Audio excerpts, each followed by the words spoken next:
Hello and welcome to Podcast.init, the podcast about Python and the people who make it great. When you're ready to launch your next app or want to try a project to hear about on the show, you'll need somewhere to deploy it, so take a look at our friends over at Linode. With 200 gigabit private networking, scalable shared block storage, node balancers, and a 40 gigabit public network, all controlled by a brand new API, you've got everything you need to scale. And for those tasks that need fast computation, such as training machine learning models or building your deployment pipeline, they just launched dedicated CPU instances. Go to pythonpodcast.com/linode, that's LINODE, to get a $20 credit today and launch a new server in under a minute. And don't forget to say thanks for their continued support of the show. And don't forget to visit the site at pythonpodcast.com to subscribe to the show, sign up for the newsletter, and read the show notes. And to help other people find the show, please leave a review on iTunes and tell your friends and coworkers. And to keep the conversation going, go to pythonpodcast.com/chat. To learn and stay up to date with what's happening in artificial intelligence, check out this podcast from our friends over at the Changelog. Practical AI is a show hosted by Daniel Whitenack and Chris Benson about making artificial intelligence practical, productive, and accessible to everyone. You'll hear from AI influencers and practitioners, and they'll keep you up to date with the latest news and resources so you can cut through all the hype. As you were at the Thanksgiving table with your friends and family, were you talking about the fear of AI? Well, I wasn't at the Thanksgiving table because my wife has forbidden me from doing so. It's off limits for me, lest I drive her insane because I never stop. New episodes premiere every Monday. Find the show at changelog.com/practicalai or wherever you listen to podcasts.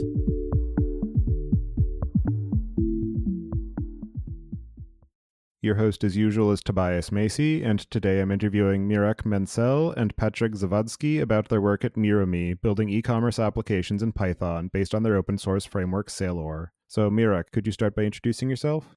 Sure. My name is Mirek Mencel, and I'm the founder and CEO of Mirumee Software, who built Saleor e-commerce solution.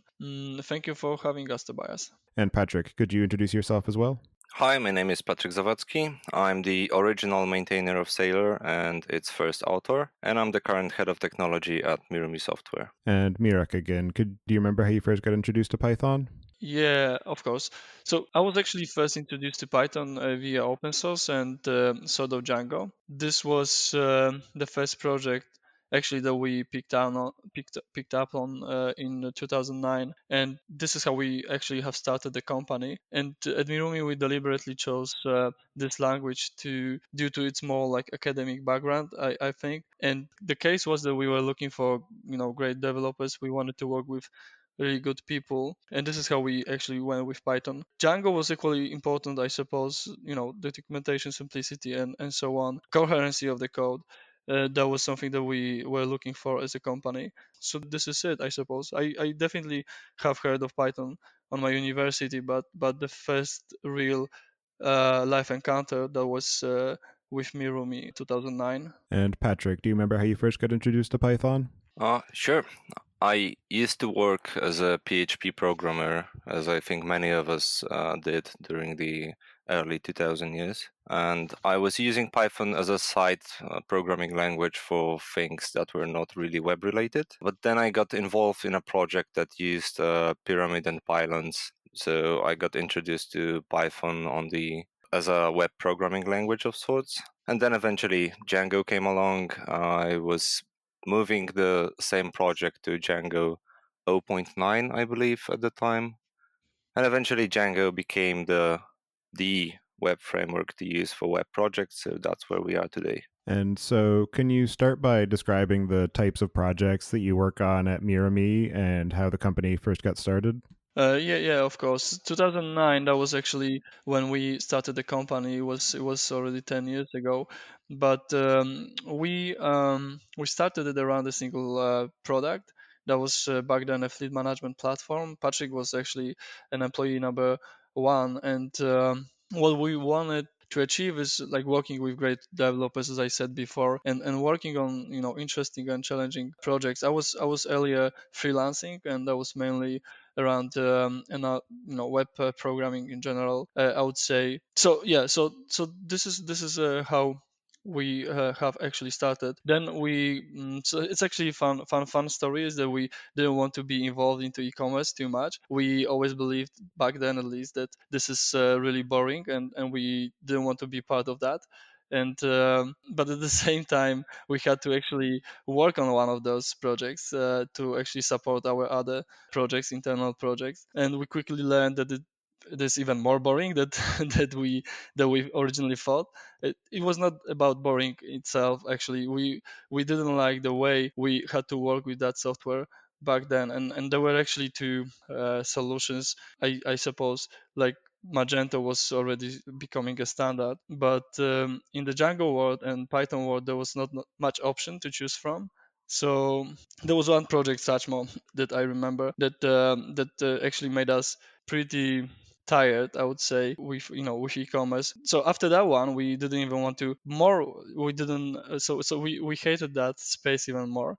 But we also realized that might be a good niche that we could work on, and we always believe this can be an interesting thing to work with companies selling things online, and this is how we actually got into Suchless, and then we moved into other e-commerce libraries like Prices and Saleor and so on. But we started with with a small project, and then we moved to e-commerce, and we quickly realized we need to write something that we really want to work with, and that is the story, I think.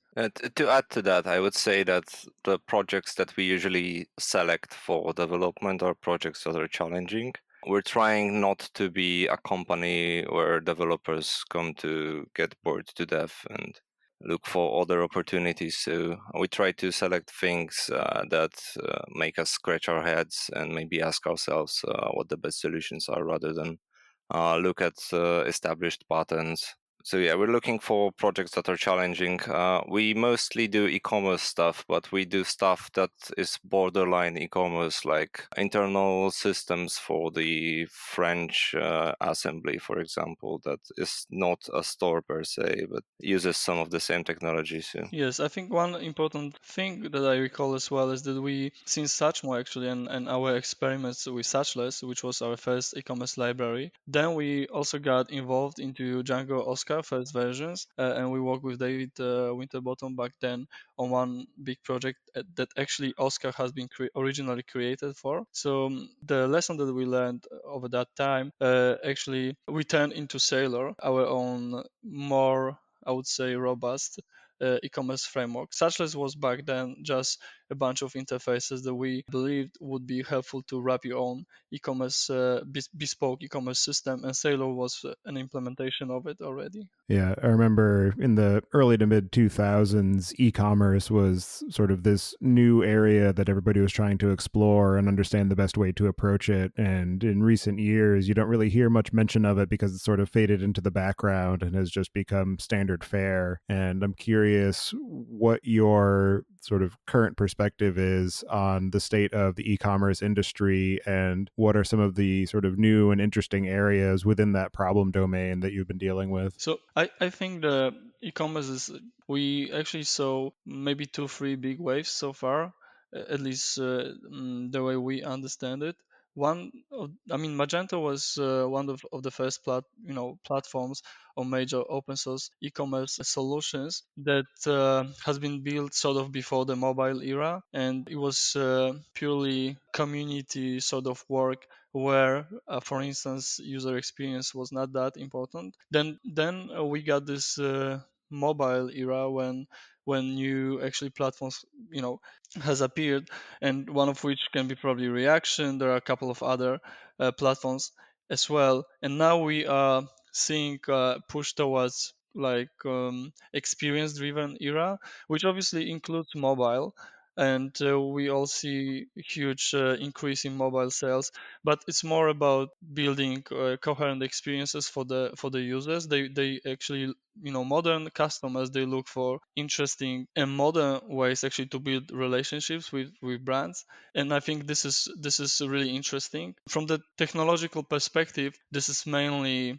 I would say, headless e-commerce approach where you expose your API and your actually e-commerce might become like the heart of your entire system, actually merging the data from your physical stores, from different touch points, like obviously your web page and so on and so on. So I think currently we are facing this problem that most brands, they really want to look like Nike, like Warby Parker, and so on. They actually already understand the value behind that, and this is the most important, actually one of the most important things that has to be delivered to the modern customers. The technology in the background itself hasn't changed that much. One thing that has really changed is the approach to data, and data-driven e-commerce is currently the way it should be done. We all are looking into data. We are trying to figure out what is the best way to actually meet the customer expectations, and obviously to sell more as well. But I think there is like a middle ground that is really interesting to explore, and that would be my opinion about that. I think we're overlooking some major milestones that happened in between. Like 15 years ago, there was a question of how do I even pay for my order, because why would I enter my credit card details into a form on a website? How do I trust this person?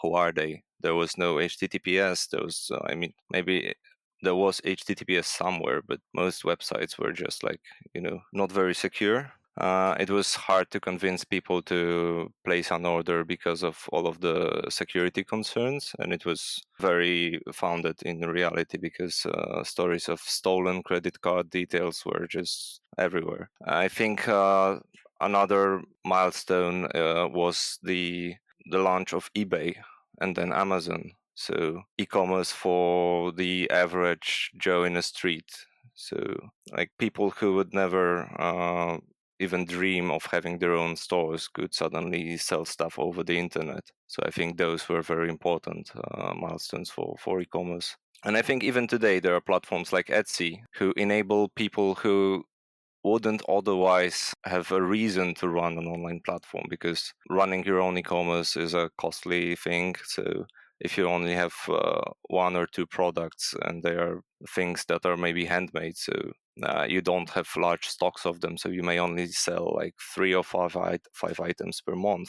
So you wouldn't normally want to run your own e-commerce platform for that. So it doesn't scale to the cost doesn't scale to your income. So I think those are also important. So while we as a company are building bespoke solutions for more like lifestyle products, or for brands who already have their presence, I think e-commerce for the regular people, like my parents maybe, it's something that has emerged over the last years and has enabled many people to sell things over the internet.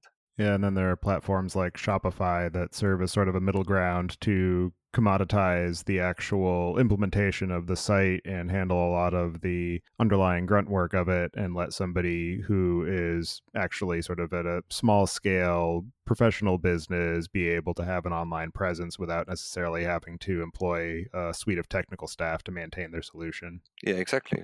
And as part of the work that you're doing at Mirumee, you have a number of different open source projects that you maintain, most notably Saleor, which you mentioned. And I'm curious what your motivation is for putting your time and energy into maintaining these different projects, and providing them as being freely available solutions, and how that plays into your overall business strategy and customer acquisition strategy. Yeah, this is a really good question, and especially because like going open source was not that obvious 10 years ago. Like we recently, we recently see a lot of interest in open source, and companies start realizing the value.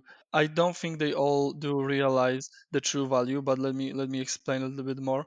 So there are probably like three components of that thinking behind why we actually are so deeply rooted in open source. One is this purely sort of philosophical perspective that sharing is important, especially if you are using a lot of open source. And we were all about open source 10 years ago now, and we will be in the future. So giving back is important, but also we believe that this is the real future of software. And we already saw examples of companies doing that. Back in the days, there were mainly a Linux kernel and companies related to server infrastructure doing that. But as we see over the last few years, more and more companies are moving and releasing some of their software for free as an open source. But that's one perspective. The second one was also quite obvious, I would say. But as a small company here in Poland, but not only in Poland, but providing worldwide services, that was a great way for us to actually get some exposure and basically show how do we build software and what can we do for our clients. This is the practical perspective. But I think that the most important one is that currently looking at the last 10 years is that having open source deeply rooted in your culture actually results with great team and people really caring about the quality of the software. Open source actually also teaches people how to communicate clearly and how not to actually communicate. And you need a lot of empathy actually being a developer, but not only. It is the most important thing in our culture currently. And I can say that it's still mandatory here at Mirumee for people to be involved in open source. And that doesn't mean only that we write our own open source libraries. I think so we also spend time helping other projects to fix problems that we actually need to fix for our own purposes. So I think open source can be a great starting point for the true and deep culture of a business. As a result of being open source, we also have created our own sort of market with big project like Saleor. This actually drives customers, and as you said, that can be a services acquisition channel. But I think this is quite obvious, and I would say it's really important to be honest with that as a company. So if you would only treat this as a bite and a hook, I don't think that would work. And I would also discourage to start like brand new projects if there is something that already fits your requirements. It would be probably more helpful for everyone to just join the ongoing development where you can. Obviously, if there is nothing that helps your purpose, then it will be it's good to probably start the new project. This is actually how we started with Ariadne recently. It's very practical reason. GraphQL world in Python is not really that well developed yet, so we wanted the schema first library, and there is only Graphene currently. And Graphene is more like a language library, and there is a big discussion currently which approach is better. But we believe the schema first is better, and wanted to have something like that. And there was nothing like that in Python. There is something in JavaScript world which is called Apollo. So we wrote Ariadne this way. Yeah, Ariadne, to add to that, is a GraphQL server for Python. So as Mirek mentioned, there's the cultural aspect, because working in the open in general improves culture, because everyone sees if you're being a nice person or not, if you're giving valuable feedback or not. So that's one thing. Another is the bait and switch thing that Mirek mentioned, that we don't want our customers or potential users to think that the open source project is just a way to get them to pay us money for consulting. We were very, very cautious when selecting the license for Saleor to be very permissive, to promise people that they can always take their own source code and work on it behind closed doors. And I think the question we get a lot is, doesn't open source threaten our business model? Which I believe it doesn't, because as I've mentioned, we've always wanted to work on challenging products, which means we're not selling software, we're selling our knowledge, we're selling, our experience. So off-the-shelf Saleor will never compete with the bespoke systems that we are hired to build. So there's that. Yeah, I think that that's definitely something that can be easy to overlook is the fact that as software engineers and developers and people working in the technology industry, the end goal isn't to produce a pile of software, because that doesn't do anybody any good if they don't gain any value from the use of it. And that what we should be driving towards is providing actual user value and business value as a result of the software that we use. And it's just a tool, not an end in and of itself. That's very true. Yeah, we don't want to be a company that sells software as a solution. We don't want to be a company that just clicks the deploy button on something that is already written. We are here to solve problems and to take challenging projects and deliver them. I think this is also important for our employees. So they want to work on something that brings them joy, that is interesting, and that gives them opportunities to expand their own knowledge. So we want to do stuff that is actually interesting from the engineering standpoint. And so you mentioned that Saleor came about as a result of a project that you were working on that was using the Django Oscar framework, and that you had some different ideas about how best to approach e-commerce. So I'm wondering if you can discuss a bit more about what the Saleor project offers and how it compares to some of the other solutions that are available in the Python ecosystem for building e-commerce platforms. Yeah, so it started actually a little bit earlier with Satchmo, but Patryk will be more capable of actually explaining that in details. But one important fact was always that we wanted e-commerce to be interesting again, and interesting for the developers, not for So that was our approach to build tools that we can actually use as engineers to build bespoke e-commerce systems for all those appliances that Patryk just mentioned. But I think, Patryk, you would be better fit for that particular question. Right. So, as was mentioned before, we did our best not to write yet another e-commerce software stack, because that used to be my work in previous companies, and both me and Mirek thought that this particular domain of software should be solved by then. That was 10 years ago, and we were so wrong about this. But back then, we thought that this was something that was already solved. There were solutions. So eventually, we were approached by a vendor who had a highly customized software built on top of Satchmo. And we've spent a year trying to teach Satchmo new tricks and to fix some stuff that the customer was not very happy about.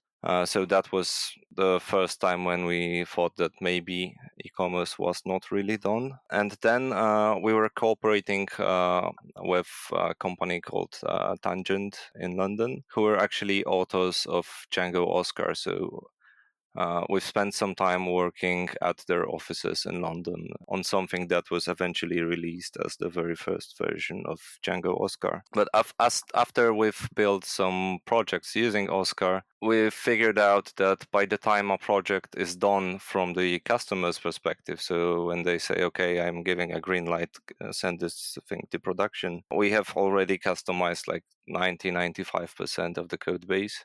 And we were not very content with how Oscar handled the customization process.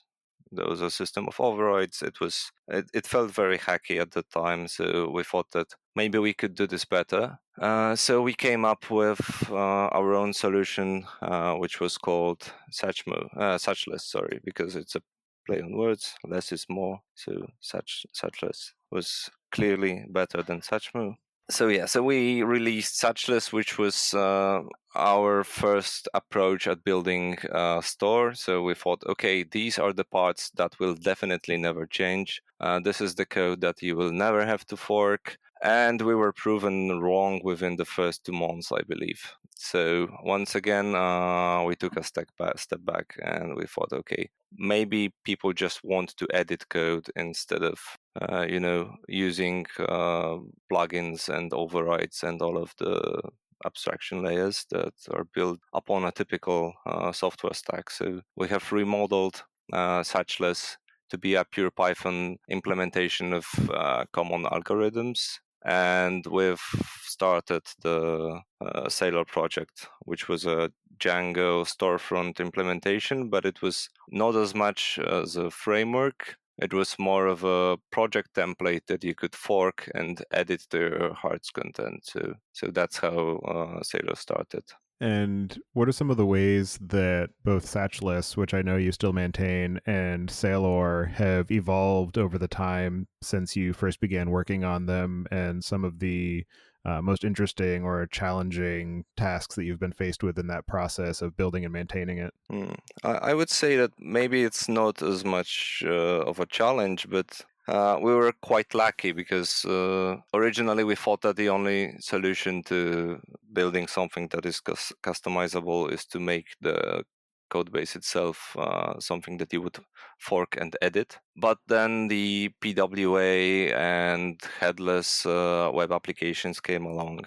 And then this made it actually viable and possible to build solutions that use a common API backend. Like you treat your own store as if it was a third-party integration, where you only customize the user experience part that is run within the browser or on a mobile device or whichever channel you want to use for sales. So where we are today is we're actually reconsidering how we can make Saleor easier to reuse without modifying any of the backend code.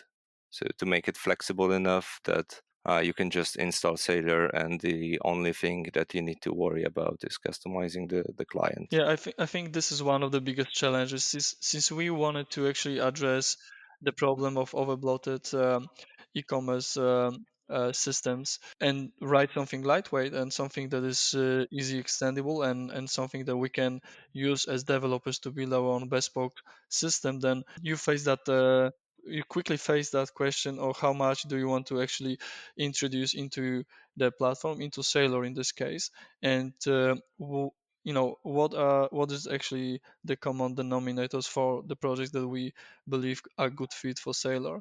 And I think balancing between having enough functionality but not coming with system that most of the customers would use only 10% of is the challenge. And we still want Saleor to be really lightweight, and that is, I suppose, the biggest discussion currently that we have. Like, what should be included, what is not a good fit into Saleor. And for somebody who is agnostic to the language or implementation environment for an e-commerce solution, what are some of the aspects of Saleor that would make them choose that over some of their other available options? I think Saleor is still sort of first choice for Python developers, but recently with the second version, we actually turned it into headless e-commerce. So it's all GraphQL driven and very modern. So I would say if you were looking for a solution that doesn't come with a big overhead and the technological debt as well, then Saleor is a great fit, especially if you are looking for the really modern ways of writing front ends these days. I already mentioned GraphQL, but this is quickly becoming, I would say, a standard for JavaScript developers, and it makes their life way better, way easier. But at the same time, it allows to build more engaging user interfaces quicker. So some of the solutions, the old one especially, they already have GraphQL implementation as well, but Saleor has been built with that in mind. That's one thing that I would say. Another one is that, contrary to many other open source software, we at Mirumee really and deeply care about the user experience, and this is also why we are rewriting the whole dashboard currently into a PWA application, and we want this to be really polished and really outstanding. And in our case, open source doesn't mean that we would compromise on UX and just build the internals. We want to deliver polished and complete software that other developers can actually use and build their own experiences with. One thing that I wanted to add is that, which is very important with the open source software in general, is that Mirumee is a company heavily bet on Saleor, and we provide support and the full actually time team that works on that software. I think it's important. So whenever you choose a platform for the next 5 years, let's say, you can be sure that for as long as Mirumee is there, the platform will be developed, and I think it's really important for businesses. And as far as building a successful and stable e-commerce platform and project, what are some of the most challenging aspects of building and maintaining that, and how do the technical needs of that platform change as the size and complexity of a business grows? It's a very difficult question. I would say most of the businesses, they don't change the business model overnight, I would say. So they build additional features and additional integrations around the existing platform. By saying that we wanted this platform, I mean Saleor, to be for developers, we all also mean by that that the system is sort of designed to be extensible, but by developers, not by plugins in this case. And so we believe that our solution can easily grow with the businesses. Yeah, I think the biggest challenges that we've seen so far are, I suppose, integrations, and then having everything as an API, like your e-commerce being an API driven and headless, makes it much easier to actually integrate different aspects of your entire ecosystem. And I would say that would be my answer. To add to that, I would say that many companies, when they start out, if they are fairly small, they tend to model their business processes around the software that they use at the time. So that may not necessarily scale up well. You may not necessarily have the opportunity to use the same process when you're having one customer a day or maybe one customer a week. In a situation where you're having like 3,000 orders placed within an hour, for example. So I would say that the early software choices can be quite limiting when you need to scale out. So I don't believe that it's even possible to predict that and to make the right choices in the beginning. So I would say there are points that you need to identify in your company's lifetime, where you need to rethink your software stack. That maybe it's time to start building the next thing. I mean, if we build software today, we usually use an iterative process, like something like Scrum. So every couple of weeks, you can rethink the whole process and maybe take a slight turn, readjust, and so on. So I would say that it's important to do the same thing around the software and processes that you use. For technical issues, there's things like I don't know, traffic spikes, for example. Your business becomes larger, it attracts more customers, and a single Black Friday sale could completely fry your servers, for example. There's stuff like scaling out fulfillment to handle multiple warehouses, for example, or adding more languages or more currencies to your website, which sounds like something that's easy to do, but often this becomes the blocker that forces the software to be replaced entirely. I can also add something that might sound unintuitive for the software company that actually creates open source software, but it's important to remember that open source solution might not be the best one for your business initially. I think this is a very important question. So it's reasonably easy to actually spawn a new shop using either any of the available solutions on one of the cheap hostings and so on. But then you might this I mean maintaining this might become your like full-time job within a year or even sooner, and you want to actually avoid that because this is not your core business. So I would encourage to start small and then actually move to more advanced solutions. Open source development is not cheap either. It might actually consume your resources where you should have actually spent them on something else, like maybe marketing or just better front end. And those are all like things that everyone actually should think of starting an e-commerce or selling anything online. That not necessarily the open source is your first choice. Definitely it's the first choice for the brands that are already established, and they need a lot of flexibility, and they need bespoke solutions and a lot of integrations, but not necessarily for all the brands just starting with online sales. Yeah, I would also say that if you are in the domain that sells commodities, for example, then maybe not having a store is the best solution, because you probably already have a distributors network. So you have a way to put your product in the end user's hands directly or indirectly. But creating an online e-commerce platform that is accessible to everyone on the internet may become a support nightmare overnight. If anything goes wrong, you may be swamped with real people wanting to know what happened to their money, for example. So you may not necessarily have the staff or the skill set to handle that.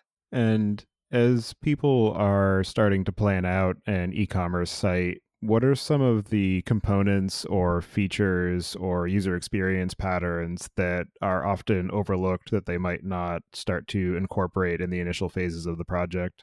Well, this is probably not something that's user visible, but I would say the most overlooked part is usually testing. So the most common issue that we find where we enter an existing project is that some problems are only discovered by customers in the live environment, and this is the last thing you want to have happening on your site, especially if you are handling money. So you don't want to learn that you're charging some credit cards, but silently, not saving the transaction to your database, for example. But for business needs, I would say support. As I've said, this is something that people tend to overlook. People want to return products, people want to have refunds, stuff is lost in shipping, and someone needs to take care of that. And this is not something that software can help you with. I mean, we can add a button that sends a refund to the credit card, but it won't be able to make the decision whether this should happen or not. So yeah, I would say that customer experience is half the nice CSS and JS that you deploy to your website, but the other half is what happens once I place the order and I have a problem with it. Yeah, I would also add something that that I have already said before, but it's important to plan out your resources well, where this really moves the needle. Like for instance, spending time and your resources, whether those are like developers or any other people involved on the technical details that works in the backend, probably doesn't make sense unless you need a lot of integrations in the backend that cannot be handled but by platforms like for instance Shopify. So we often see resources being spent where we believe like spend on the things that are not really relevant to the customers, like like as I earlier said. I think experiences and are what people care these days about. And like, to give you an example, also we often come across companies that actually all they want is to change something in the front end, but then they realize that this needs to be done in the back end as well, because the system underneath was not prepared for that. So this is how we think. We want to think about Saleor. We want the backend to be prepared for like different scenarios, and this is where headless helps a lot as well. So you spend your time in the front end and building something nicer to your customer, instead of just changing your views in the backend and playing with the backend code. And one of the most useful user facing differentiators for a well built e commerce site is the ability to have effective, faceted search and recommendation engines so that it makes it easy to find exactly what it is that you're looking for, and also to have some manner of just easy discovery and unexpected useful surprises as you're navigating the site. So I'm wondering what your best practice strategies are that you've discovered during your client work for being able to build in these capabilities, both for recommendation engines and for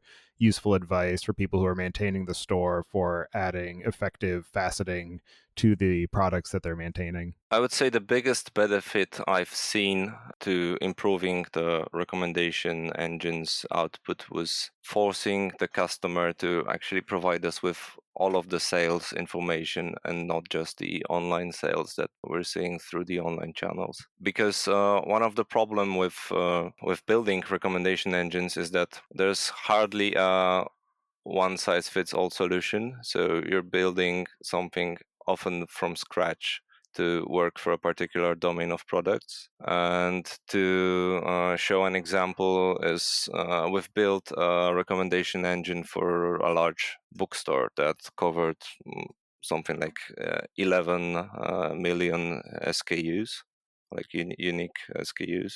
So we had lots of back and forth between us and the customer on what the order of results should be. And we've quickly realized that they instinctively knew which products were popular because they had the sales info for the brick and mortar stores, but the recommendation engine didn't have access to any of that information. So yeah, I would say that making sure that your recommendation engine has access to all of the data and not just the data that happens to, pass your storefront is the most important part. As for actual tools, we're using a mix of collective intelligence and machine learning and just regular facets where AI doesn't actually add much to the equation, because of course AI is the most popular topic nowadays, but it comes as a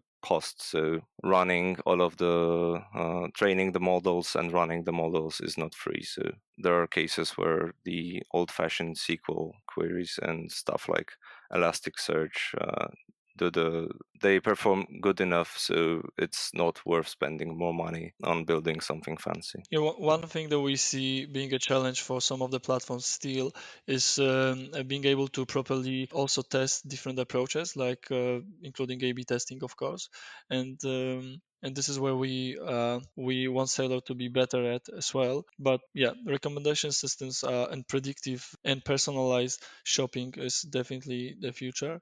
It's part of those experiences that modern customers are actually looking for, and we believe it can work for both sides, not just for the seller. But software is, I think, is getting up, like catching up with that only now. It's all actually currently also that we are working on at our data science team. But I think software still needs to be or get better on just even like simple stuff, as I said, like measuring the performance of approaches that you try. Yeah, I would say metrics are key to all experiments, not only related to recommendation engines. It's impossible to prove that any solution is better than the other without proper metrics. And it's also important to make sure that what you're measuring is actually the generic fitness of a solution, and not so you're not optimizing for the particular test case that you have at hand. So I think it's tricky, especially with machine learning, which tends to skew towards the test cases that are used the most often. So I don't have an e-commerce example in mind, but I know that Google, for example, struggled with their what was it called? They had a project where they tried to teach their supercomputer to recognize images, and they've eventually learned that the recognition model for sheep actually looked for grass fields instead of actual animals. So it's important to have some test cases that are not on the optimistic route, I would say. And in terms of uses of Saleor that you've either built yourselves or that you've seen other people use, what are some that you have found to be particularly interesting or innovative or unexpected? Do you want to answer that question, Patryk? Or? Well, I can tell you a story of one such project, which was the Assemblée Nationale of France, so the French Parliament, where we were tasked to build hardware and phone line management system on top of Saleor. So that was not a typical store, but in the end, Saleor proved to be a very sound platform to build an ordering system on top of. I know that we have some brilliant customers who work with our design team to build some stuff that is maybe not common, but we also have some companies who customize Saleor on their own, and we only learn about them from feedback surveys that we send from time to time. So maybe Mirek can talk about those. Yes, I would definitely say that the Assembly National of France, that was an unexpected project, but there are also brands like Room Lab. This is the British platform and they build customized furnitures, and they have incorporated Saleor as their e-commerce backend, and it's not typical because the creator of it's a separate application, and then the e-commerce is just the backend for that application. It looks really good, and I think this is what we also wanted to achieve with Saleor, that you can provide really high quality front end, and then have all the let's say boring e-commerce stuff handled properly by Saleor in the backend. I think one of the most challenging and difficult projects, but also interesting, at least to us, are integrations within bigger systems, and we currently are working on such system in particular that I cannot actually reveal the name of the brand, but it's one of the services.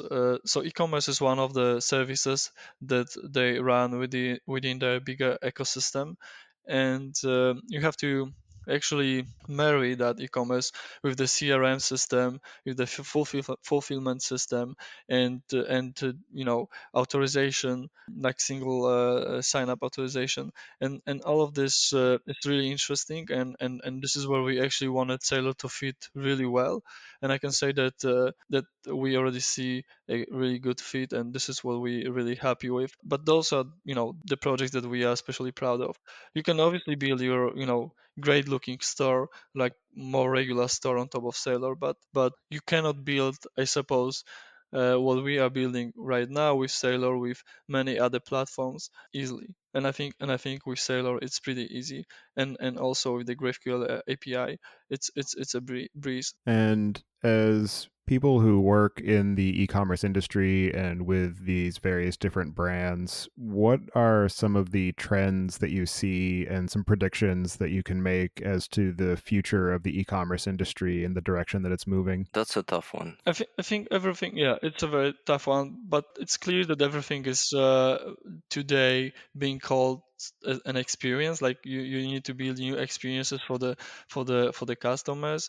I think like most of the brands that they realize and they are fully aware these days of the importance of the good design.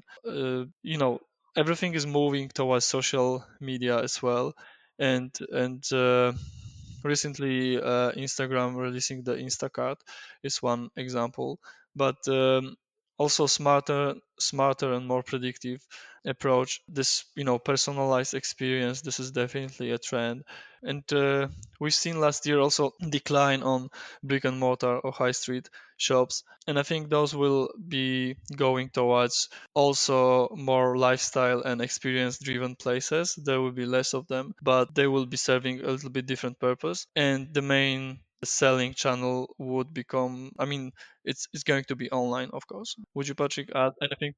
Yeah, I would say that there are still domains that don't fare well in online sales. And one of the problems that remains to be solved is good product visualization, which often means more than having a picture or a rendering of something. There are stories of people who say buy furniture only to realize that the chair is for a dollhouse, for example. So there's a question of how do we ensure that a refrigerator that I'm going to purchase is going to fit in my kitchen, for example, without using a measuring tape, of course. Will these shoes look well with blue jeans? Or there are probably domains I don't even know about their existence. So I would say that convincing customers that the product is what they are actually in need of or what they want to buy is important, because this drives the conversion rate, and this is what drives your returns and replacements ultimately. So there are brands like ASOS and Zalando who just solve it by telling you to order 5 different shirt sizes and return the ones that don't fit, for example. So they've optimized around the good return experience. But I think convincing the customer to place the order in the first place is still something that we need to work on. Payments is something that I used to think that would need improvements, but with Apple Pay, Google Wallet, that became Google Pay recently, and the payment request in the browser, I think this is getting much better already. So I would say I hope that someone finds a way to visualize products better. Maybe this is something for AR, the augmented reality, to solve. Maybe it's something for WebGL and rendering 3D graphics in the browser to solve. I don't really have a solution, but I hope it will get better. I think from the technological point of view, in the spirit of having better experience, the PWA standard is becoming more and more important. So the promise is obviously that you would be able to at least browse browse the product in offline mode, then even buy them in offline mode, and then once you get your internet connection back, you would really buy it. So PWA is definitely one of the big trends currently. Yeah, I agree, especially in emerging markets like India, where many people only have a mobile device. There's no laptop to continue the purchase process on, and the internet coverage may be sparse or non existent if you're traveling abroad.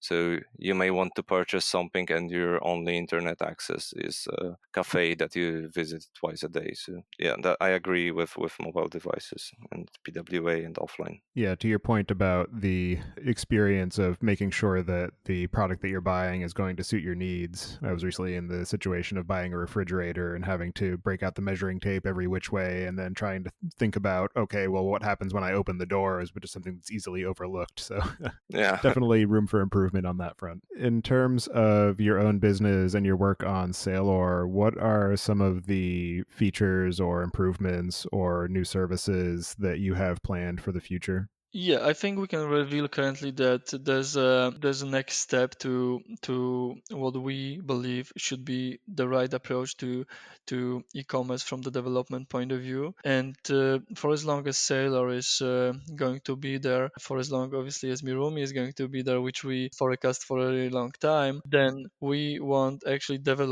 our developers to work with something more out of the box. And by that I mean that we will be releasing the software as a service version of Saleor. This is especially important in the spirit of spending more time on thinking about the things that really matters for brands, which are those experiences and the ways to make your customers happier instead of just taking care of the technology in the background, like scaling, making sure that the site performs well in all the peaks and during the major events.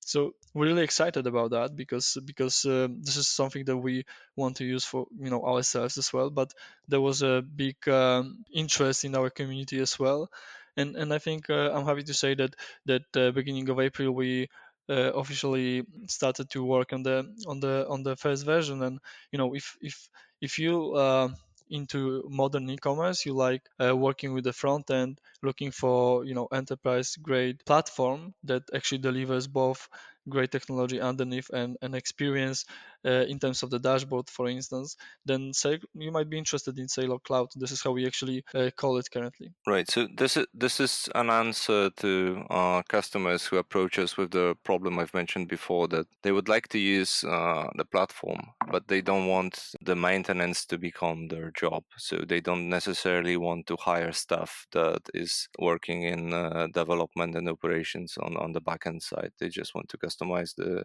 UX and provide something that is nice for the customers to use. Yeah, we want to also incorporate all of those things that we have mentioned, like data-driven, actually e-commerce with easy ways of creating new front ends and new touch points, and easy ways of measuring of performance of those in the real life scenarios. So yeah, if you are interested, we should have the splash page out soon, and you can be the first one to know signing up for our newsletter. Right, and on the open source front, we're currently working on actually an interface for content translation. So for multi language sites, you would be able to provide separate product names, descriptions, and attribute values for different languages. Oh yeah, the open source actually plans are pretty pretty heavy for this year as well. I mean, we are revealing the new dashboard soon. Already, we actually already revealed that, but we are still working on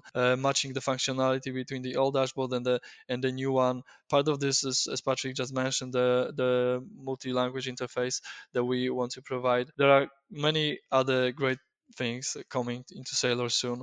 Just follow our Twitter account and there is also some indication of those changes in the pull requests that are being opened, but we'll be releasing those updates quite often this year. Yeah, we work in the open, so we can always preview what we're up to and provide feedback on that on our GitHub account. And are there any other aspects of the work that you're doing at Mirumee or on Saleor or the e-commerce industry in general that we didn't discuss yet that you'd like to cover before we close out the show? I think it's really interesting in Python currently, the GraphQL state of play. I think there is no one good answer to GraphQL. I think this battle between language-driven approach and the schema-driven approach is still a new thing even in JavaScript world. So I think Ariadne library is the answer on Python world towards schema-driven GraphQL development. And yeah, we will run a workshop soon on DjangoCon Europe, showing how Ariadne can be used with asynchronous frameworks, ASGI like Starlet, and also with Django and Django channels. I think this is a quite interesting space to watch if you are interested in web development. Yeah, I'm very excited about asynchronous programming in Python, and I'm hoping that Django will eventually catch up, or that it gets replaced by something that is of equal quality, but making use all of the async IO improvements that we get. I'm also looking forward to static typing in Python because it's currently kind of there, but it's in great disarray, and the syntax is just not there. I mean, I'm half a Python programmer and half a TypeScript programmer, and I'm just jealous of TypeScript every time I have to write Python code. All right. Well, for anybody who wants to follow along with the work that you're doing or get in touch, I'll have you add your preferred contact information to the show notes. And with that, I'll move us into the picks. And this week, I'm going to choose the movie Wreck-It Ralph, Ralph Breaks the Internet. I watched that with my family recently, and it was very well done, hilarious, had a lot of interesting ways of representing different aspects of internet use and internet culture. So definitely recommend that. And so with that, I'll pass it to you, Mirek. Do you have any picks this week? Yeah, I got something more serious, I suppose, but not that serious either. It's a guide to the good life, The Ancient Art of Stoic Joy. This is the book that I'm currently reading, and I highly recommend it. And that would be it. And Patryk, do you have any picks this week? I have a more technical recommendation. I'm currently reading finally got around to reading a book called Release It, Design and Deploy Production-Ready Software by the Pragmatic Bookshelf. And I highly recommend it as a read to anyone who builds systems that work with any user input, but especially websites. Well, thank you both very much for taking the time today to join me and discuss the work that you've been doing on Saleor and at Mirumee. It's definitely been interesting and educational for me, so I appreciate that, and I hope you enjoy the rest of your day. Thank you, Tobias, for having us. It's been a pleasure. Yeah, thank you.